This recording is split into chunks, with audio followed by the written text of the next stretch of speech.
Hello, my name is Dean Contover. This is Current Buzz. Today we have Luke O Roark from the Lowell Sun. He's a reporter there. He's from Idaho. He brought a license plate to prove that he was from Idaho.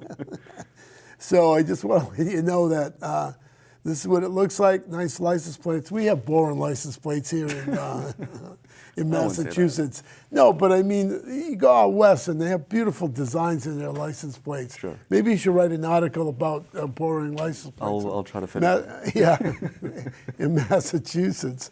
So, yeah, welcome to the show. Thanks for having me, Dean. I appreciate it. Definitely. How long have you been a reporter at the Lowell Sun? So I'm going into now my December 8th will be my 6th month. Okay, so you know the lay of the land. You cover Chelmsford, Westford and Littleton. And Littleton, yeah. right. So I'm still getting the gist of it. I'm still new to the region, new to the area, but I'm doing my best. So you go to the town meetings and et cetera, and listen to all the boring talk there. I wouldn't say that. I wouldn't say that. I'm only kidding around. I'm only kidding around. You know, we have to make this a fun show sometimes. You know.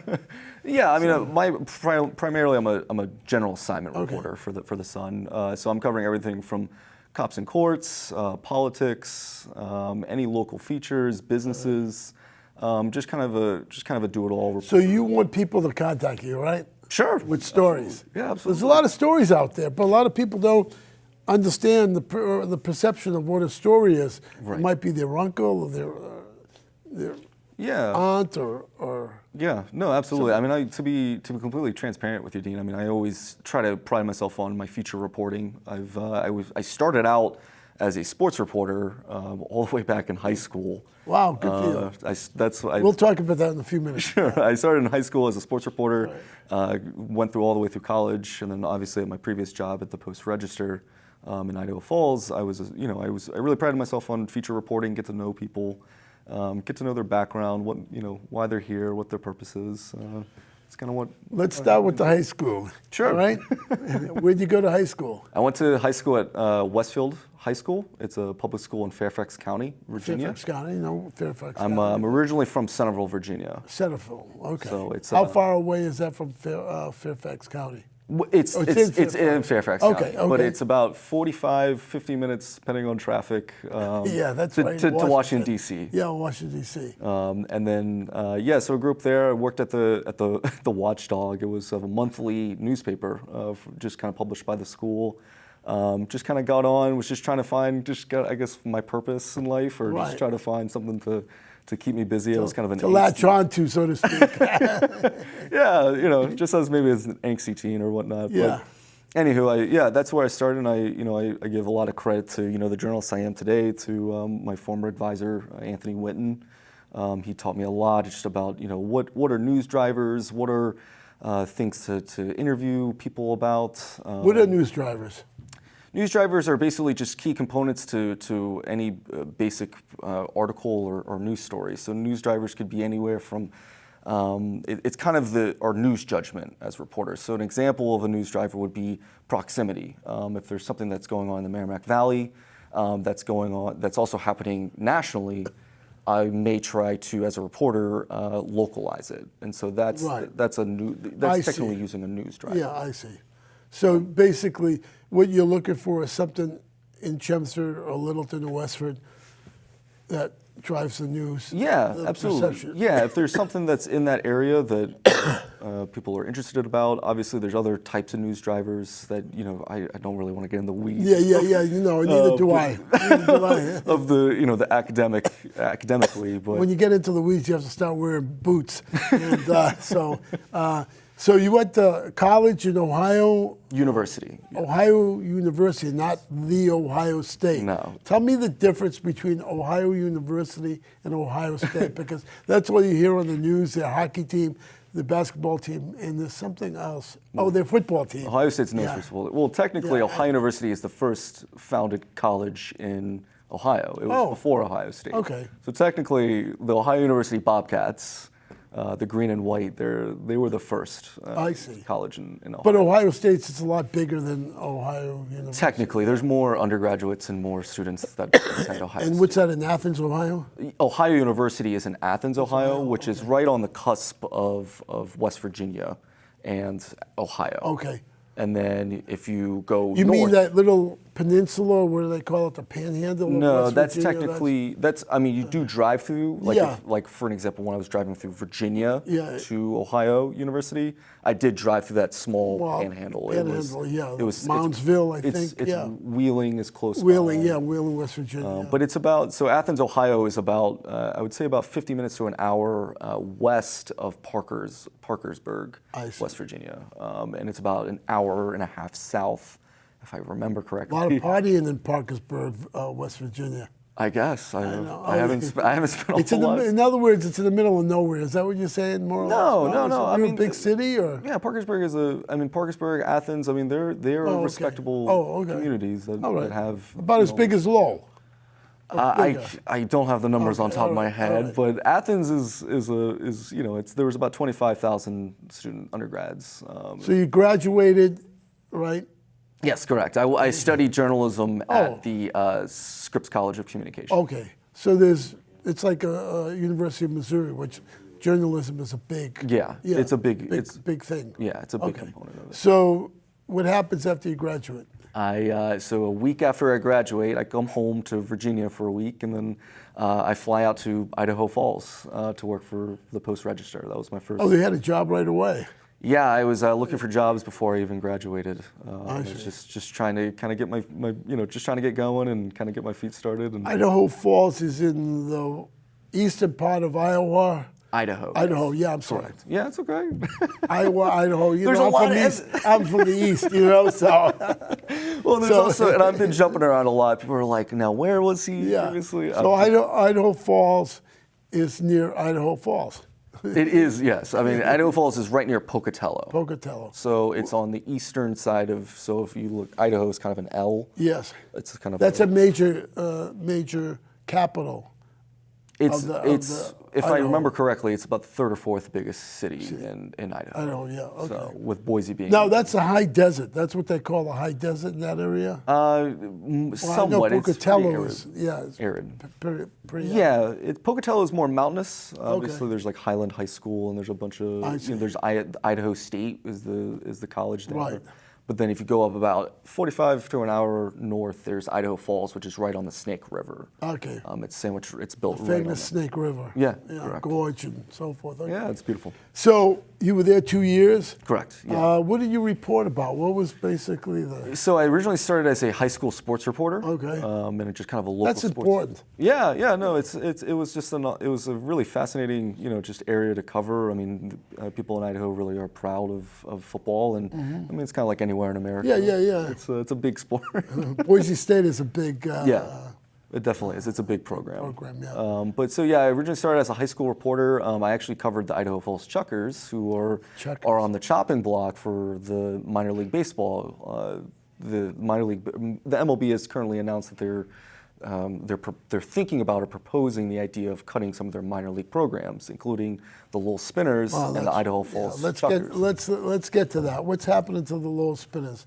I know Lori got on the floor of the House of Representatives in Washington and spoke up for the Spinners. Is that correct? Yeah, she's been a strong advocate for keeping the Spinners. Obviously, the Spinners have been around for many years. Yeah, right. And they're an economic driver within the community, in the greater Lowell community. My colleague Elizabeth Dobbins, she's done great reporting on it, and we'll kind of see where it goes. Obviously, Rep. Lori Trahan, she just announced, hey, she got about 104 signatures in the House to say, hey, urging the MLB, hey, please don't do this. This is something that could. Well, I mean, the New York Penn League is basically one of the older leagues in the country. Right. So I would think they would want to kind of keep that. Yeah, I mean, a lot of it is kind of bottom lines and whatnot. I mean, I can't speak on behalf of, of either party here, but a lot of it is just kind of a money factor. I would assume, but I can't make assumptions or speak on behalf of anyone. I know when I covered the Idaho Falls Chuckers, they go through this. They're a short season summer league team, right? So a lot of the that's times what the Spinners are. Exactly, right. And a lot of it is just trying to kind of get players, accustomed to the minor leagues. And I call it glorified college.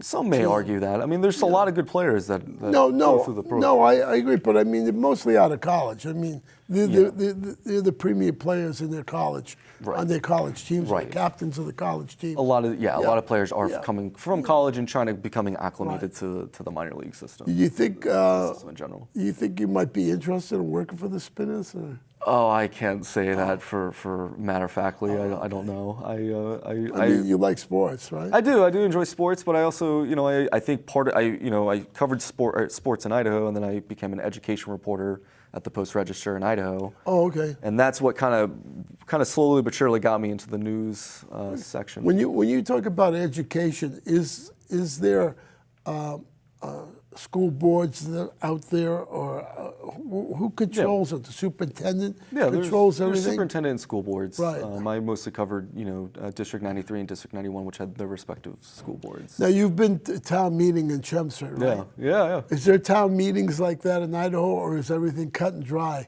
You will follow the leader. Well, and that's it's interesting that you kind of segue into that topic. Thank you. It is pretty interesting, seeing town meeting in Chelmsford. It's fascinating because it's pure democracy. I mean, when you really think about You're it. talking about here In Chelmsford, yes. or correct. New England, because The New England region, yeah. right? Town hall, town meetings. It's just fascinating to see, and obviously as someone that's spent a lot of time, in just different parts of the country, it's really fascinating to see people, come up and Are involved. involved in their government, Yeah. and it's kind of refreshing because it makes the I guess the little man or the people at the bottom feel like their voice can be heard. So you're telling me that they don't have town meetings out in Idaho? Is that what you're They telling have me? city. No, that's not necessarily That's true. true, They do have city councils and Yeah. Mm-hmm. public meetings. But I guess just the culture and kind of the ideas about government are differ. It's just kind of how anything works. If you lived in Florida or Texas or wherever it may be, your ideas of the government may Was the congressperson there seen in Idaho, or like we see Lori, she goes to different venues and different events? I mean, there's congressmen and women that are involved in. Where do they have one? I think in Idaho, one congressman. I can't recall off the And top of two my head. senators. Okay. I have a colleague, Yeah. Nathan Brown, who we're still very close, and he covers politics out there. So Yeah. he might be someone to ask that, but I believe so. Idaho's a culturally conservative, basically. Yeah, correct. It's mostly libertarian. Would be. Oh, is that right? Would probably be Libertarian? the more accurate description. I see. Sort of libertarian is more, I can do it on my own, and they cut the wood and they heat their house by wood and the trees that they. It's a fairly libertarian and conservative area, but that's, I think, part of, being from, Northern Virginia, which has gone very, very liberal in the past gone couple. blue of late. Yeah, in the past couple. I have a question for you. Now that sorry. the Democrats took over the Virginia House and the Virginia Senate, are they going to vote for the ERA? Because there's only one state outstanding. So if the Democrats have control, they're probably going to vote for the ERA amendment. To be completely honest with you, Gene, I'm not sure. Okay. I had to get that in there. As a local reporter, I try my best to stay put, kind of, and stay in my lane. All right, let's here. get back to local reporting. Tell me what you think of this area. Seeing that you've come from Idaho, what do you think of Chelmsford, Westford, Littleton? Yeah, I mean they're very close knit communities, and I think that's really no different than Idaho Falls or even Athens, Ohio. These are communities that have a lot of pride, a lot of history, and I think it's fascinating. I think there's a lot of people, including yourself, Dean, that's been in the area for a long time, that can give perspectives and kind of different viewpoints about contemporary problems. Right. I mean, the school we're in is named after Lieutenant Colonel Moses Parker. He was a Minuteman at Battle of Bunker Hill. A lot of people don't know that, so I just want to get that out. Okay. And I just want to make you aware of that. Right. And I did some research on him and so forth. Personally, I think there should be a statue of him in the center of town. I mean, that's how influential he was. But that's another story for another time. So what do you do when somebody contacts you, and we have your email up there, when somebody contacts you, what do you tell them? Is it newsworthy or not newsworthy, or? Yeah, I mean, a lot of the time, I mean, I always say that, I err on the side of caution. A lot of the times, Right. as a reporter, it's easy to kind of jump at a story right away. Right. Obviously, I don't usually, if someone emails me and says, hey, this is something that's going on, I usually try to reply back as quickly as possible and say, hey, what background information can you give me on this topic? And I'll kind of consult with my editors and my colleagues before we actually go. Because they've been in the area and they know. Yeah, my editor, Chris Scott, Yeah. Christopher Scott, he's been here for many years. Yeah, he's been on the He's show, got usually yeah. pretty good news drivers about, Right. hey, this is something that we should tackle. This is something that maybe we should put off for a little bit and kind of take our time. Okay. So, So you might have 4 or 5, 6 stories in the making yeah. in correct. regards to contacting people, and Yeah. takes time to build up a story. Yeah, absolutely. And plus, again, understanding a town's history, understanding the background to this Right. to these topics, it takes time. And good reporting, it doesn't happen just overnight. You have to do it. How does the police chief and the fire chief treat you? How do they, when you talk to them? We have a good Good relationship. rapport? Okay. Yeah. City manager? Yeah, Paul okay. Cohen and I. Yeah. He's always respectful and Right. calls me back. Does the town contact you when there's town news going on?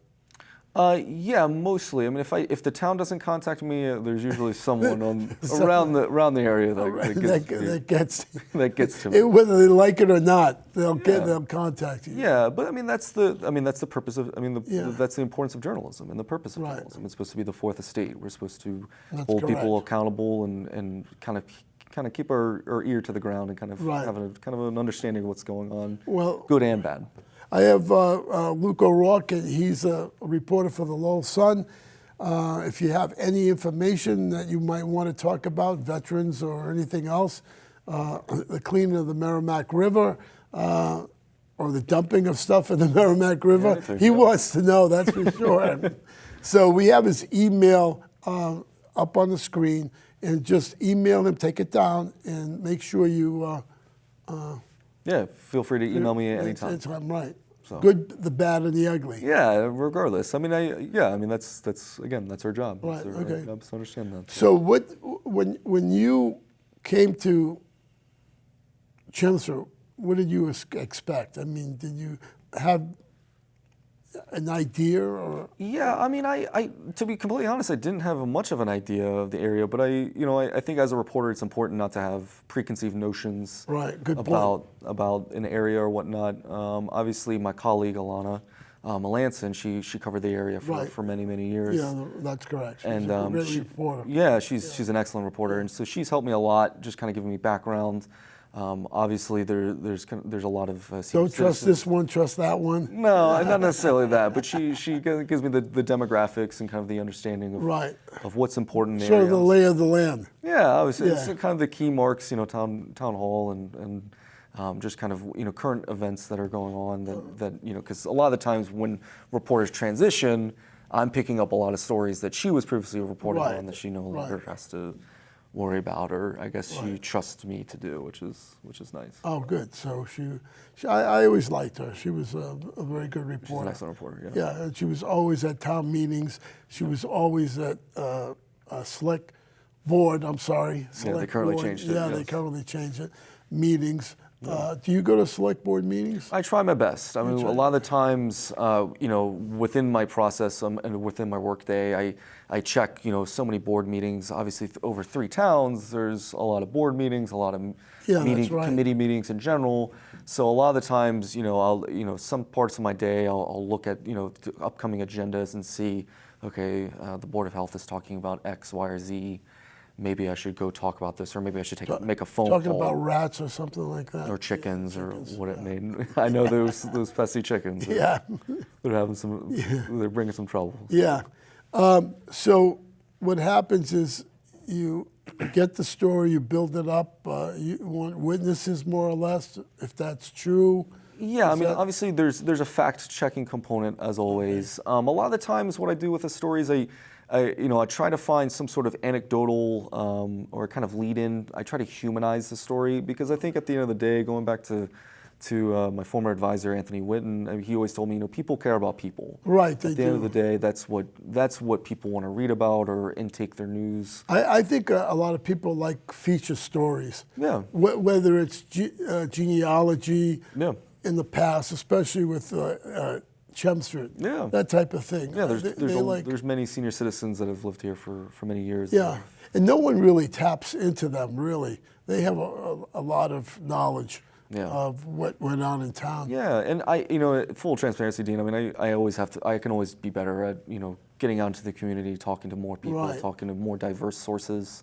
It's because it's important. It's important to tap into those stories and connect communities. Community journalism is kind of what keeps us all Yeah, intact. I hope the Lowell Sun stays there. There's a local radio station that we should keep in the community. Yep. It's privately owned by a local in town, and the newspaper helps with obituaries and other things, Yeah. and court documents. and that type of thing. Exactly. It's a necessity, I think. Yeah, and I hate to lose it. To be honest with you. No, it's true. I mean, we're seeing a lot of news deserts in America, just across the nation. Yeah. And I always kind of go back to my. I had a former editor at Ohio University, I believe it's Andy Alexander, who said, it's not necessarily we have a news problem, we have just a economic problem regarding local news and newspapers and. Right. Just obviously print ad revenue is just not the same as it used to, and obviously the rise of Google and Facebook and the internet has kind of changed the dynamics Right. for local newspapers. But it helps you too. Google helps you with yeah, information. absolutely. Yeah. Real quick. I mean, you can access things. I mean, online. I mean, it's really helpful when you can download documents and so forth. Yeah, absolutely. Yeah, I mean, I still use Google and Facebook to help me out. But I still think I agree with you, Dean. I mean, the importance of local news is vital. It's what keeps communities together, and I think people sometimes forget. These are reporters that live in your communities and live. Go to the same grocery store. They go to the same meetings as everyone. And I saw you covering Veterans Day.